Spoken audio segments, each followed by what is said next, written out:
You should not have your music and other types of videos on the same YouTube channel, depending on your situation. I want to revisit this topic because I talk a lot about releasing music and especially the YouTube official artist channel and basically having a YouTube channel dedicated just for your music. And I'd say in most situations, being honest right in the beginning of this video, you should have your music and YouTube videos for the most part on the same channel. However, I have had a lot of people saying, hey Mark, I'm on the fence though. Should I have a YouTube channel just for my music and then a separate YouTube channel? What's the difference? What's the pros and the cons? And I've talked before in other videos basically explaining that if you have different topics or videos not related to your music, you should probably separate them. And there's one big reason why. This is the big thing that you should understand when it comes to YouTube. In this video, it's funny because when I release and post a lot of these videos, sometimes they are more music heavy, like music production tutorials. Other times, though, they teeter more on social media marketing. And this video, if anything, is going to more teeter on YouTube analytics and YouTube SEO. And although you're like, well, Mark, I'm not a YouTuber, remember, the more hits you get on your videos on YouTube, the bigger your YouTube channel gets, the more attention you get as an artist. It's kind of an unfortunate thing to say, or depending, I guess, how you look at it. But I'd say if anything now, marketing kind of sucks is more important than making really, really good music. Of course, making music is always important, but we may have seen this before and we'll continue to see it time and time again, where you'll see an artist release a song and you're like, wait, I could have produced something way better than this. And I do have songs that are better produced than this, yet they did a really good TikTok or Instagram video, etc., etc. Now, going back to the main point though, the main reason why I suggest, depending on who you are, to have two separate YouTube channels is the way YouTube is now indexing different videos on YouTube, and it all comes down to this, being part of a niche. Now, I know this is marketing 101, but I'm going to go more in depth about this, and the best way to think of it is this. Look at your YouTube channel similar to a TV show as opposed to a movie, or let's go more specific to make it more, I think, relevant. Look at your YouTube channel more similar to Breaking Bad versus Black Mirror.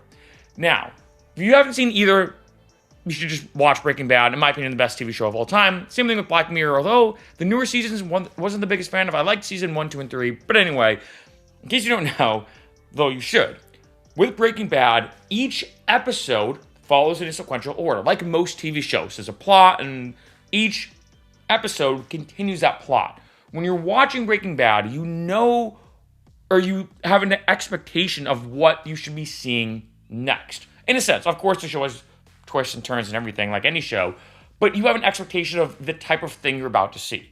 With Black Mirror, each episode, although might be the same show, is very, very different, right? There's not a sequentialness, so to speak, to Black Mirror. Although I guess you would argue if they're in the same universe and blah, blah, blah. But anyway, this is the way you should look at your YouTube channel. What you have to ask yourself is when someone goes on your YouTube channel, is the video they're going to see next something they're expecting? And this goes under the idea of a niche. Now, granted, I can get very technical in this video, but this is the best way I'm going to oversimplify it, is if you're going to post a video, you're about to upload it. If someone's been subscribed to you for however period of time, like say a month, when you upload that video, one, will they watch it? I know it's kind of easier to just look at that and be like, oh, they should. But think about it. Will they watch it? And two, is it something they would expect? And this is an analogy I give. Like say you've made gardening videos for the past 2 years on YouTube. They're expecting a gardening video. And if you upload your song, that's going to throw them off.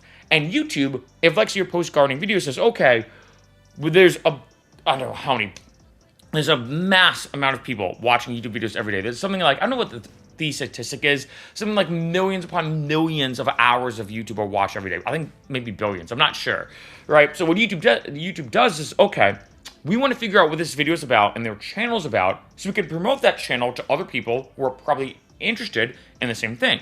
This is why if you make videos only about gardening, YouTube says, all right, they probably do gardening videos. Like submit that to other channels or other kind of suggested feeds. And let's say someone who's watching another channel will have it in the suggested video because they like this channel, they might like yours, etc., etc. This is the way YouTube does it, right?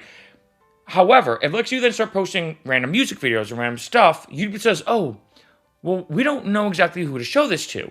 They have gardening, but now they have music, and it's kind of confusing. So the first thing I want to say is if, let's say, you have a bunch of videos that are not necessarily related to music, I suggest not to have everything on one channel, and it makes more sense to have two. Another thing I'm going to say is if you're like me, now I think I am in probably a unique category for most musicians.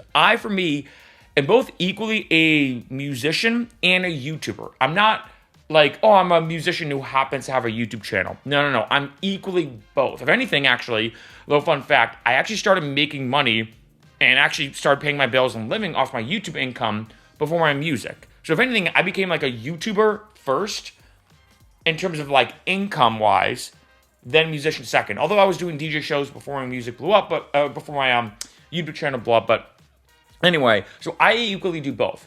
Now, you may be thinking, well, I don't know what to do. Like, I do sometimes like doing gaming videos. This is where it gets very tough. I think that a big thing I suggest to a lot of artists is to ask yourself, how hard are you going to go on YouTube? I've seen some YouTubers take Slushy, who's a musician and a DJ. I think I saw one day, I think he posted like a fidget spinner review. Now, for him, he's DJing, he's touring, he got a residency. I don't know if he still does, but I remember he did get one at XS in Vegas, arguably, in my opinion, the best nightclub in Vegas. He was doing fine. So let's say if the YouTube algorithm doesn't favor his fidget spinner review or fidget cube review, who cares? He's doing fine. Same thing's true for a lot of other musicians. But for your average musician who's actually not crushing it and they want to like build their marketing up, build their fan base up, what you really have to ask yourself is, when someone goes to subscribe to your channel, the videos you're about to post, are they going to expect that, and will that make sense? And this is a huge thing when it comes to branding. And the reason why I go so hard on YouTube, and I've done a lot of videos about YouTube, is one, I get a lot of comments and questions about YouTube because it can be very tricky, especially when you involve YouTube music and releasing music. But also, it is the second biggest search engine on the entire internet, second just to Google, and it's also the #1 entertainment search engine. YouTube is a powerhouse for people to discover your music. And this is why I go really hard on branding, because in some cases, I think some musicians, should have two different channels. In some cases, I think it's beneficial to have a channel just about, let's say, this one particular topic that you're really interested in. You can still use that channel to promote your music, which is what I do. And you can make all these videos about this topic that you really like, you're really passionate about, and that will make you money, right? Like I said, for me, I pretty much went full-time, I'm going to call it within the Ferchero project, if that's the best way to word it, in 2016, because my YouTube channel was paying enough to cover all my bills and expenses, and I was like, wait, now I can wake up, make videos, and make music. I don't have to have a daytime job. I don't have to do a BS 9 to 5. I'm pretty much good to go now, right? So that's why I go pretty hard on YouTube. But a big thing, though, is to think, what do you want your brand to be? And I've used this analogy before. Dylan Francis, for example, the DJ, does comedy sketch once in a while on his YouTube channel, because Dylan Francis is kind of, not in a bad way, but kind of the classic clown of DJs. Like, super, super funny guy. He was even in, I don't know why they didn't post it, but he was in, like, Taskmaster, I remember. I was in the audience watching it. Super, super funny. He was with him, the only DJ, and all these comedians, and he was just as funny as all of them, right? In some cases, funnier at certain points, right? So I think, for someone like him, it makes sense that he posts a comedy skit once in a while, but then again, that's Dylan Francis. Now take someone like Laidback Luke, the DJ. Laidback Luke is both a martial artist and a DJ. And he says that in the intro of every one of his videos, saying, hey, this Laidback Luke, I think it says Kung Fu artist, DJ, and dedicated dad. Is this like open for every video? So if he posts a tutorial, and I've seen him post a couple of videos about just doing martial arts, well, that actually makes sense. That's his brand. If I was following Laidback Luke and he posted a video of him saying, hey, watch my Taekwondo class. I'm not sure what style he does. I don't know if it's Taekwondo or a different one. But I'm going to watch him do martial arts. That wouldn't surprise me. I'd be like, oh, that's Laidback Luke. That's his brand. But if I was following him and he said, hey, guys, I'm going to do a gardening video, that would throw me off and I probably wouldn't watch it. And that would confuse YouTube more. So this is something you do have to consider. I will say this, though. Having two different YouTube channels is definitely way more work than having one. Probably goes without saying. It's crazy how the jump, like for me at least, when I went from having one channel to two, the jump was this. Going from two to three is like this, in my opinion. Like, I feel like going from only having one to then multiple is such a big leap mentally in terms of filming videos, keeping track of different analytics. It can be a lot. And for me personally, right now, I have 4 different YouTube channels. I have one that's just for my music. I have one that's just for vlogs. And then I have 2 educational channels, this being one of those educational channels about music distribution, making music, music production, etc., etc. So this does depend upon who you are, but this is something I would consider, right? Because you can look at different musicians. Some have their music, and of course, they also have music production tutorials, right? Other musicians, though, say, hey, you know what? It's just YouTube, right? I mean, if you think about it, like people are going to listen to your music on Spotify, which is just your music. People are going to listen to your music on Apple Music, which of course is just your music. But if someone goes to YouTube, that gives them an opportunity to see you as a person and interact with you and kind of put a face to the music, right? Because if you think about it, for most musicians, a lot of musicians, especially DJs as well, a lot of people don't know your face, right? Even a lot of musicians, especially a lot of DJs, cover their face, like Marshmello, for example. And so this is an opportunity in general to, I think, use YouTube as a platform to really brand yourself and put yourself out there.